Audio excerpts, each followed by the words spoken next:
I'm so excited that you want to learn brush lettering. Today I want to walk you through the supplies that you're going to need to get started, how to actually work with a brush pen, and give you the basic strokes. Those are kind of your foundation of what you need to learn brush lettering. So let's jump in. The first thing is the supplies. I love to use a small brush pen, especially if you're a beginner. So this one is a zebra brush pen, and you'll notice the tip is very small. The other brand that I really love is the Tombow Fudenosuke. It has a very small brush pen as well. You're also going to need some nice smooth paper to practice on. So I love this Canson marker paper. It's a little bit transparent so I can use it with my guides, and it's really nice and smooth so you get a nice glide over the paper. And then you'll also need a guide sheet. And so this is actually from my Basic Strokes workbook that I'll link below that you can get for free. And this is one of the pages in that workbook. So those are the supplies that you need to get started, pretty basic. But let's start talking about how to actually work with this brush pen, because for a lot of people, this is a brand new tool. So the very first thing when you're getting set up and you're gonna start working on this is your positioning. You want to be sitting up straight, somewhere where you have a flat surface to work on. You're sitting parallel to the end of your table and just ready to practice. The next thing is gonna be your grip. When you're actually holding your brush pen, you wanna have a light grip. We don't wanna be squeezing it super hard and straining the muscles in our hand. We want a light grip, so much so that if I came behind you, I could pull it out of your hand easily. The next thing is the angle that you actually hold your pen. So from this point down to the paper, we want a 45-degree angle. And let me show you why. So if I were to hold my pen directly upright, you could see that I could get some nice, really thin lines. If I were to hold my pen almost at a 180 and really flat, you could see I could get some very wide lines. But really, it's when my pen is at a 45 where I can get those thin lines and I can get thick lines. And that's what we're gonna need to create the classic calligraphy look that is a part of brush lettering. The next thing is pressure. So anytime you're moving your pen in an upward direction, you're going to be using light pressure or use thin lines. And anytime you're moving your pen in a downward direction, you're going to use heavy pressure or thick lines. And the last thing to remember with just working with your brush pen is movement. So you don't want to only be using your wrist as you're drawing. You want to be using your entire arm and just have a lot of movement in there to help keep your wrists safe. So let's jump into the basic strokes now. When doing these basic strokes, we're gonna put our Canson marker paper over the top of our tracing guide. And I just wanted to go through these guides really quickly. So this first one is called the baseline. That's where the base of all of the letters sit. You have the waistline, it comes up, think of your body, it's halfway up. That's where almost all of the lowercase letters go up to that point. There's the ascender line, so that's any letter that has a portion of it that ascends above the waistline would go to that point. Descender line, that's any letter that has a portion of its letter that goes below the baseline, descends below the baseline, would go to that descender line. And then of course you have the angle line. All of our letters are going to be drawn at an angle that's traditional, or that's common in traditional calligraphy. So let's go ahead, and I like to just put my tracing paper right over the top, and I'm going to have my brush pen out, and I'm going to go through what are called the basic strokes with you. Okay, so the very first stroke is called the upstroke. So we're gonna start at the waist baseline, and we're gonna do a nice thin line up to the waistline. And you can see that even for me, not each one is perfect. I'm a little bit shaky because I'm making a video, but don't worry about that. The more you use your brush pen, the more comfortable you'll get with it, and it'll become easier. So baseline, moving up to the waistline, and we're using light pressure. And I'm not doing like a super thin hairline. You could do it like that, But as long as it's thinner than your downstrokes, it's gonna be fine. And it just has a slight curve. There you go. The next one is called the downstroke. This one we're gonna be starting at the waistline, and we're gonna be using heavy pressure, move down to the baseline. I wanna make sure you guys can see this well. Move it up a little bit. So waistline to baseline, and you can draw right over those guidelines if that's helpful, or just kind of reference them as you're going.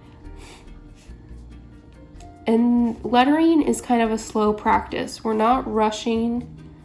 We're not trying to do these as fast as we possibly can.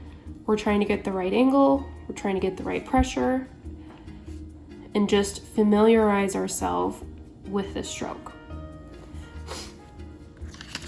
The next one is called the overturn. So this one, we're gonna start at the baseline. We're gonna do a slight curve up to the waistline and come back down again. So we're doing light pressure. We're transitioning here to heavy pressure. So light pressure, transition to heavy pressure. And it's all one motion. And you can use those angle guidelines to help you. And it's basically this upside down U shape.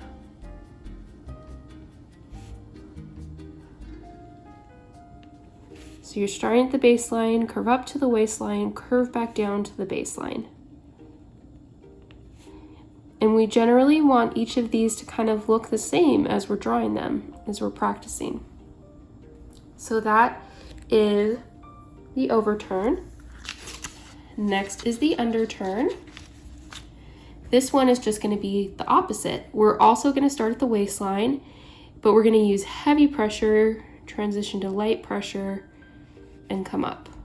So heavy pressure, transition to light, and come up. And I would say for me, this is a harder stroke.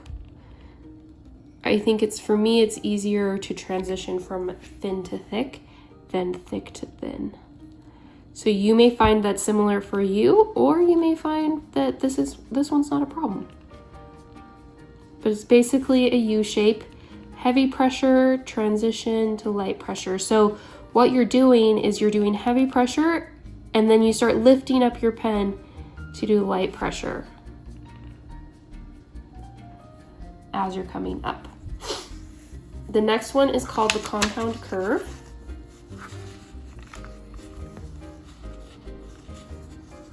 Let me move my paper up a little bit more. So this one is going to start at the baseline, curve up to the waistline, curve back down, curve back up. So it's a combination of the overturn and underturn together. And we're just working on transitioning from thin to thick to thin. It's kind of this squiggly line. And something you want to watch out for, you don't want something like this where you have a ton of negative space here and hardly any there. You want kind of equal amounts of negative space on both sides. So that's the compound curve. The next one is called the O form. This one, when we start drawing it, if we were looking at a clock, we would be starting here at the 2 o'clock position. So we're gonna start here when we draw it. So we're gonna start with light pressure, transition to heavy pressure, transition back to light, and connect. And really, when we're drawing these, the angle line is gonna be the center axis of that O form. So it's more of an oval shape than a circle. And sometimes as you're drawing it, you're gonna have a hard time maybe connecting these together. So what I like to do as I'm drawing, as I'm going, when I get about here, I'm only watching the end point. I'm not watching anything else but that ending, and that helps me connect it together.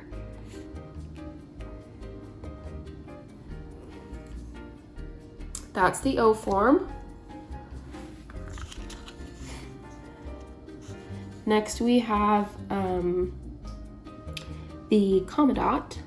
So this one's gonna start at the waistline and come down and come back up. So it's kind of a little mini underturn.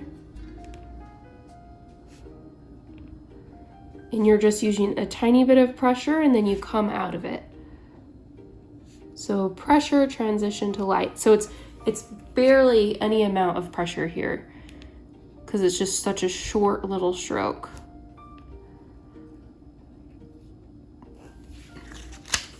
I'm gonna come back up to the top and see if my ink is dry, and it is. So I'm actually gonna use some of this space in between my strokes to finish off my the last few. So the next one is called, the ascending loop. So we're actually gonna start the waistline, we're sending up to the ascending line, and then we come back down with heavy pressure. So we're coming up and back down. So it's a little loop. Light pressure, transition to heavy pressure, come down. And you can draw it right on the guideline if that helps to get that nice straight line.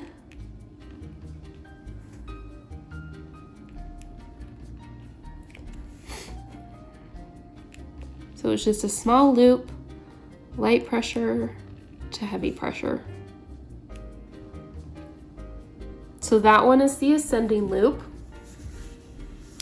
This next one is called the descending loop, but I'm gonna need to move my guides a little bit. So for this one, we start at the waistline, come down to the descender line, and come back up. So it's kind of the reflected version of the ascending loop. Waistline, down to baseline, into a small loop. We're starting with heavy pressure, transition to light pressure. And this is going to be used on letters like a G or a Y or a J. So the next stroke I want to show you is called a reverse O form. So for this one, you're just going to start here. You're going to do the O form, and then you're going to end it this way. So it would be a full O form if we drew it like this, like a complete reverse, but this is how it's used in an actual letter more often when you go like this. So for example, the letter B would have a downstroke, and then it would have this reverse O form shape. So this is not a part of the basic strokes, but it is a stroke that's used quite a bit. So I think it's worth practicing and kind of trying out and getting a feel for. So now that you know these basic strokes, we've got them all. Let's talk a little bit about how you actually connect them to make letters. Okay, so let's talk about how these connect to make letters. So for example, say we want to make the letter A. The letter A would be an upstroke, an O form, and an underturn. We combine all those together. We basically are just going to squish them together. That would give us an upstroke, an O form, and an underturn. And there is the letter A. Another example, let's do the letter H. So that one we could have an upstroke, we'd have an ascending loop, and a compound curve. We combine that together, we could have an upstroke, an ascending loop, and a compound curve. Let's do a couple more. Let's do the letter D.